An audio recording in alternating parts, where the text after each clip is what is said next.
The American Families Plan is a key component of it for a number of reasons. One is that it's going to invest $109 billion, as you said, into the economy, or that's what we're proposing, to help make community college free for so many people around the country who wouldn't otherwise have that opportunity. But we also know that some people who might be taking the opportunity to go back to college. Senator Capito, my colleague from West Virginia, for continuing to work hard. They're working hard, trying to find a compromise. They've come a long way, and they're moving in the right direction. We have to wait and see the outcome. You know, Shelley's also a part of what we call our G20 club, which is basically there's 10 Democrats and 10 Republicans. So we're working with everybody that we can. Now, some Americans were surprised by the IRS with a fourth stimulus check. A large amount of Americans are set to receive another direct relief payment from their own state governors. Hello everybody, welcome back to my channel. We have a lot of news to discuss in today's video. But first, feel free to subscribe to my channel and give this video a like. On this channel, everybody, I always do my best in providing you guys with the most up-to-date and reliable stimulus check news. I want to see every member of my community receive the much needed stimulus money. So everybody, just be sure to subscribe. Thank you so much for your support. Republicans are offering $300 billion in new spending. The president proposes a minimum corporate tax rate of 15% to pay for it. Republicans oppose any tax increase. So as you can see, they're far apart. You're part of another bipartisan Senate group working on a possible compromise. If this negotiation falls apart, and it sure looks like it's going to, what's your plan? Well, Chris, first of all, I commend the president. When senior poverty is increasing, Republicans and some Democrats came up with a brilliant idea for cutting cost of living adjustments for Social Security. We said if you cut Social Security. Some states and cities are moving to send out additional cash payments to residents. Earlier this week, state lawmakers in California announced a budget deal that would allocate $8.1 billion for stimulus payments of $500 or $600, plus an additional $500 for households with children. For eligible residents, which will follow an earlier round of $600 payments by the state. According to Bloomberg, Florida Governor Ron DeSantis signed into law a new budget that includes money for $1,000 direct payments to first responders and teachers. Last month, the U.S. Treasury Department released rules that allow state and local governments to use their portion of $350 billion in American Rescue Plan money for direct assistance to individuals who have been economically harmed by the crisis. And folks, $75.7 billion is the budget surplus that California reported last month, attributing the unexpected windfall to a soaring stock market in the state heavily taxed capital gains. And folks, now the 24 Republican states have announced early termination of a $300 weekly federal unemployment supplement. Some are beginning to consider legislation that would send one-time cash payments to unemployed workers who accept a job. At least 6 states, including Montana, New Hampshire, and Oklahoma, have already authorized the return to work bonuses. A proposal has also been floated in St. Louis that'll pay $10,000.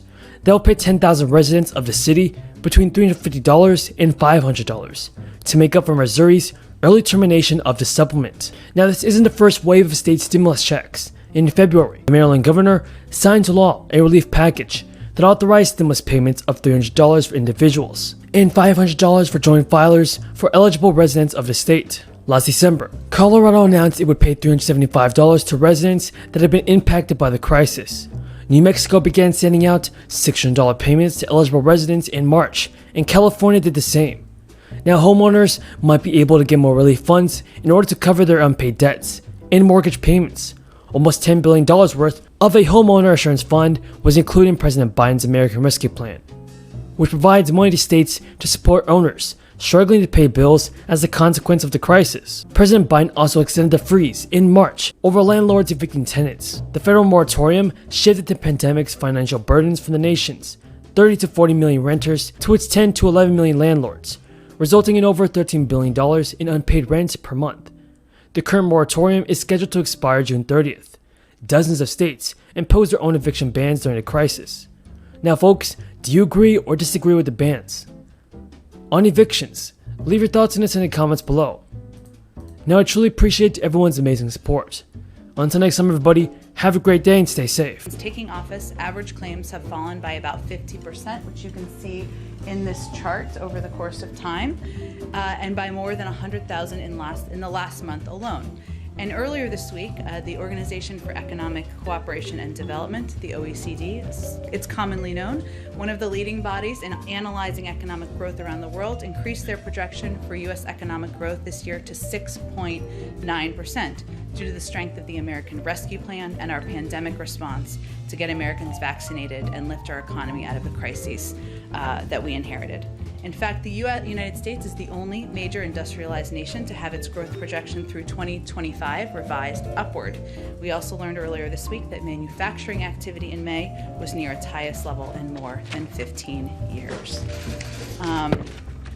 Okay, I also wanted to note, which many of you saw this morning, that our Deputy National Security Advisor for Cyber, Ann Neuberger, who's been here a couple of times, released an open memo to corporate executives and business leaders, urging them to take immediate steps to address the threat of ransomware. Obviously, this is in light of the attack this week, the ransomware attack this week, and the one from just a few weeks ago. The federal government, under the leadership of President Biden, has been stepping up to strengthen the nation's defenses against cyber attacks, but we can't do it alone. Business leaders have a responsibility to strengthen their cyber defenses to protect the American public and our economy. The most important takeaway from the recent spate of ransomware attacks on the United States, Ireland, and Germany, and other organizations around the world, is that companies that view ransomware as a threat to their core business operations, rather than a simple risk of data theft, will react and recover more effectively. So our Deputy National Security Advisor laid out a small number of highly impactful steps that private sector companies can take to harden their cybersecurity.